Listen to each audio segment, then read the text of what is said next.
Hey, everybody. It is Monday morning here on the East Coast and down in the Florida Panhandle. And that means it's time for another part of the Memories Blanket to release. Mhm. Today, Biz and I are going to be talking about the front post square, which is the fourth and final square Mhm. that you're going to put into your blanket. So I am Debbie from Madam Stitch, and this is my cohort in crime. I am Biz from Busy Crochet. And we're going to Good give you the morning. 411 so that you can be your best self when you are making all of these squares. It's a For great sure. square. I'm going to Mhm. let Biz take it away because even though I'm hosting, she's the moderator. Go, Hey. Biz. All right. So I want you, Debbie, to tell me this is so out of your usual stitch. Why did you choose this stitch? Okay. Yes, I don't usually use surface texture stitches like the front Mm. post in my designs. I make them in other things, but I don't usually use them in mine. And I don't know, I was fascinated by adding it to a traditional granny square. Mm. So even though this square is inspired by the traditional granny square, it uses the front post double crochet to modify that to get some really interesting surface texture.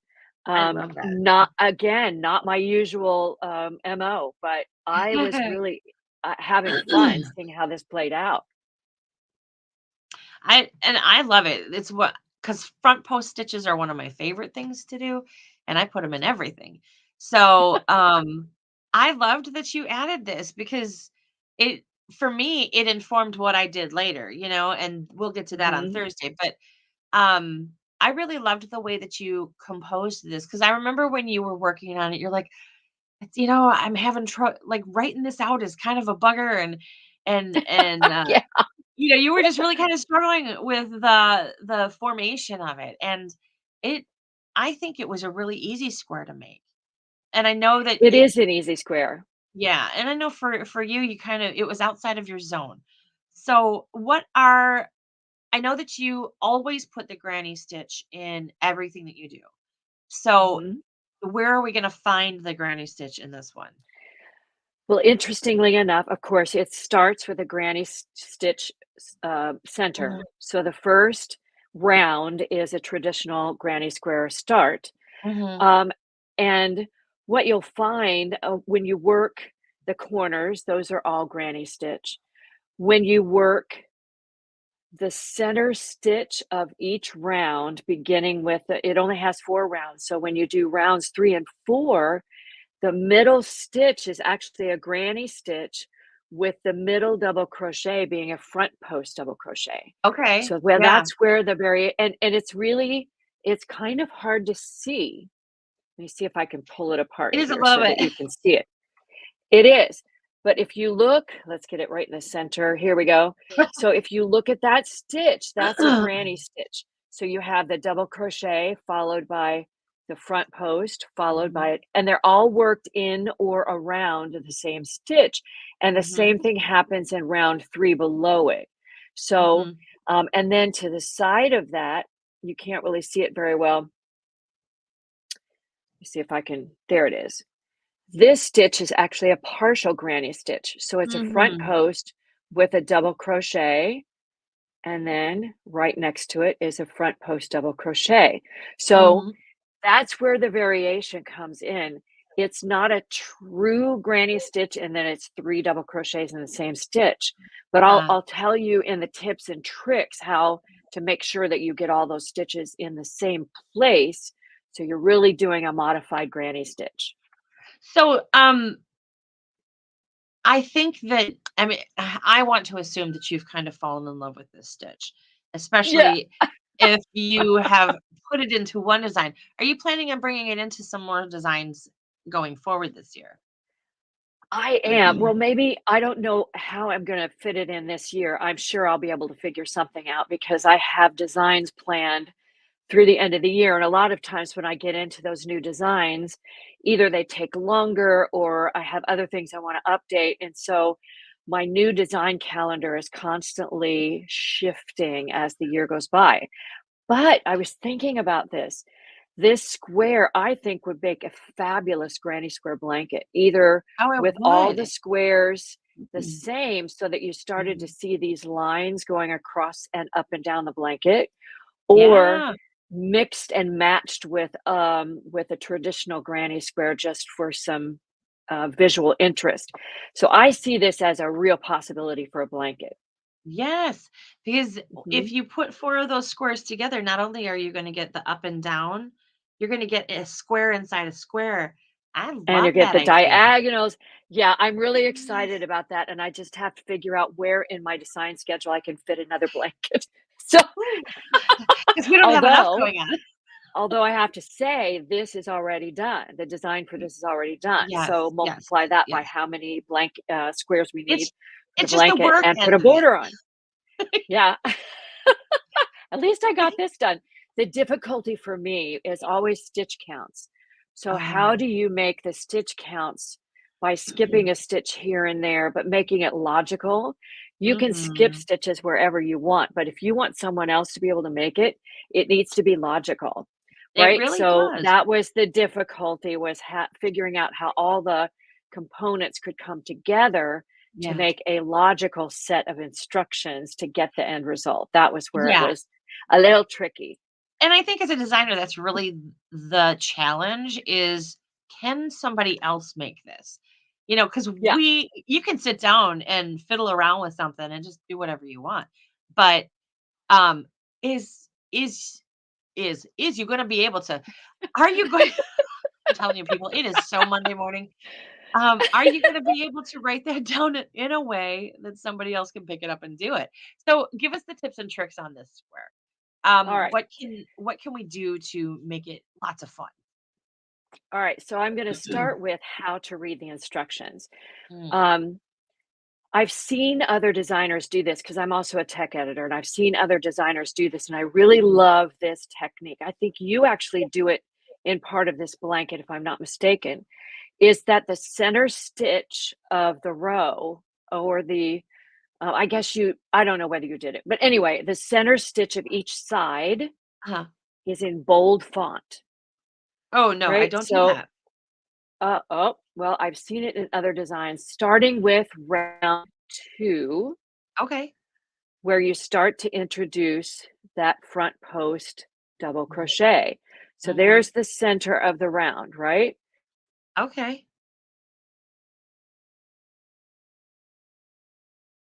To read online as it is in the pattern, but that stitch is in bold font. Then when you get to round three, that double crochet, front post double crochet in parentheses is in bold so that you know you're at the center of the center stitch of the side.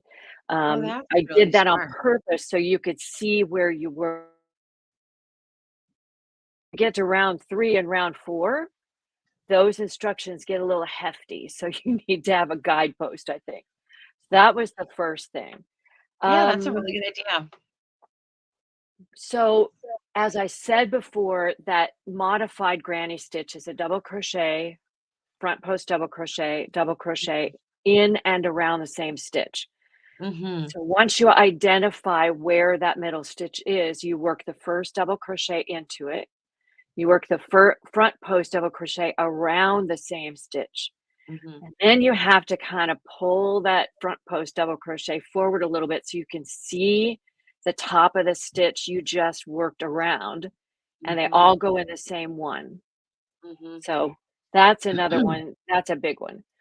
Um, and I would say also pay close attention to stitch placement and counts, Counts. because those will, especially the stitch counts. If you don't come out with the right number of stitches, then Mhm, you need to go back and look and see where that problem might be because each mhm. round builds off the one before. Right. Well, and another thing that I would add too is just because the question has risen before, your chain 3 or chain 2 corners are not going to be counted inside.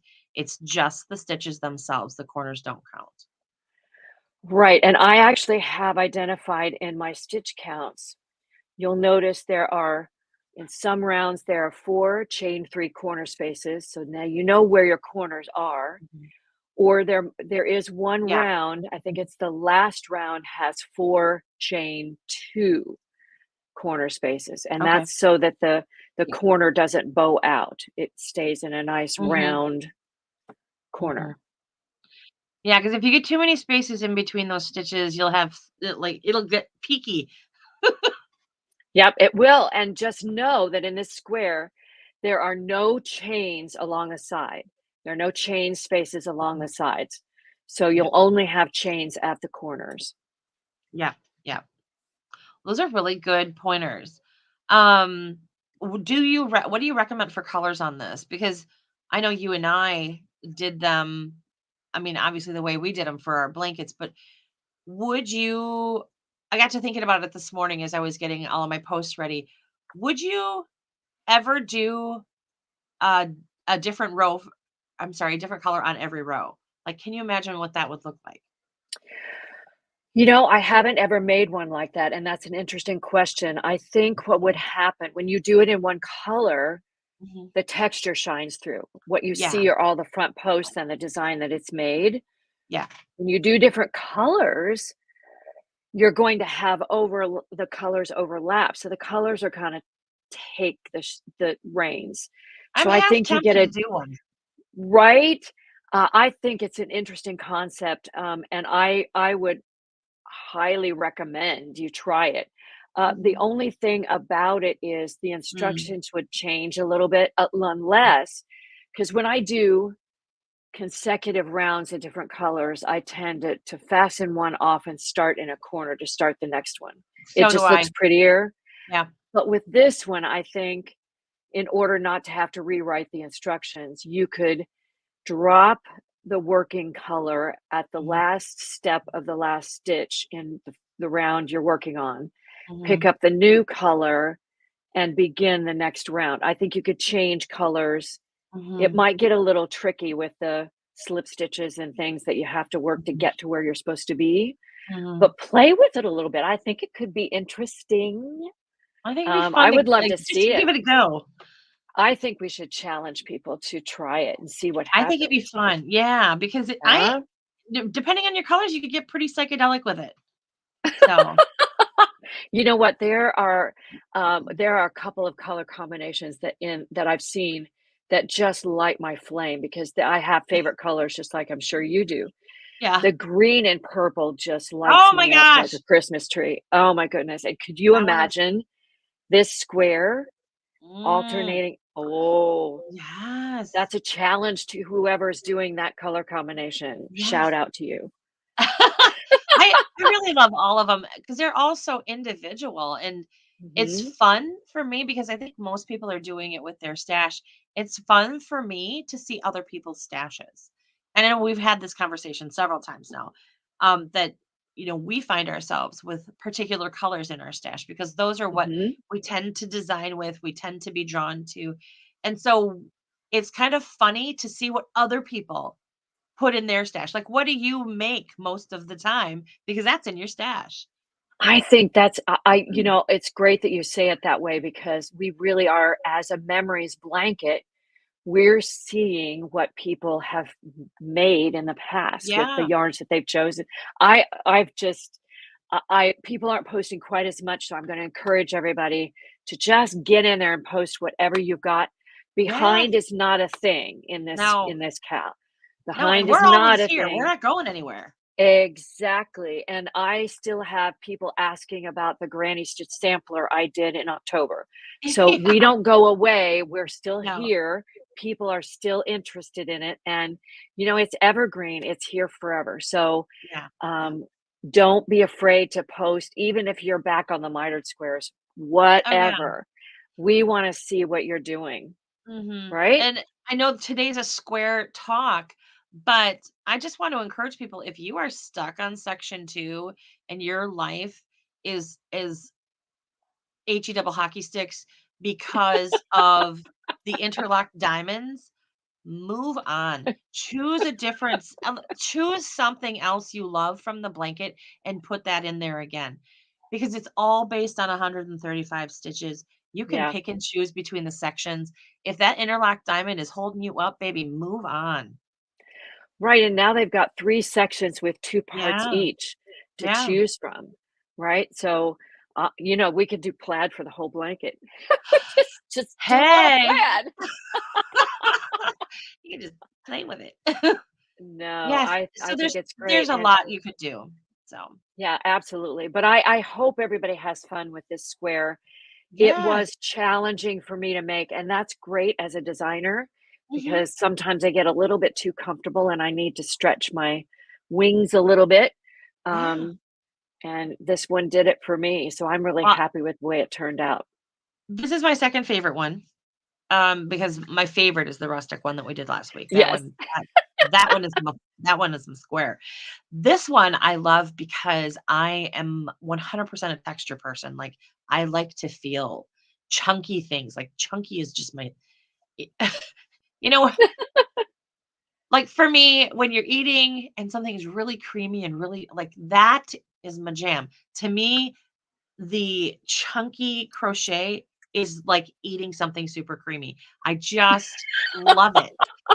So So my so designs are skim milk for you, right? a little bit, but this one really, really fulfilled that. Oh Like, my gosh. it gave me that texture, and I love it because I love making front post, back post stuff just because it's fun to make, and it moves quickly, and it gives you all that texture without a whole lot of work, you know? So I encourage you, just have a great time with this square. Well, if I had time, I would grab some scraps and do one of those squares, and I might just do it, make one in different colors just to see what it looks like, Just for and fun. post it in the Facebook group. Wouldn't that be fun? Yes, Alright, I'm doing that when we get off. in that tiny little brief second of space that you have between things, jump Yeah, on that. right? Oh my goodness. Yes, alright, so I think that's all we have to say about this square, other than we love it and we hope that you love it too. Yes, Um, make 8 of them. yes. Use your imagination. Look at the blanket that you have so far and figure out, Mhm, well, okay, what would look great in this section? Um, knowing that you've got 2 more sections and a border to do. mhm. Um, but use your imagination. We cannot wait to see it in Yes, the Facebook groups. All yes, right. yes. All right. So this is live now, but it's going to be a replay on our YouTube channels shortly. If you missed the live, hop on to one of our YouTube channels or both if you'd like to see it in both places. That would be great. Mhm. Like and note and sign up for notifications and do all the things so you never miss anything from Madam Yeah. Stitch and Busy Yes. Crochet. And with Yay. that, we are going to say see you later and hope to see those squares soon. Yes, and have a great week, you guys. We'll see you Bye, Thursday. everybody.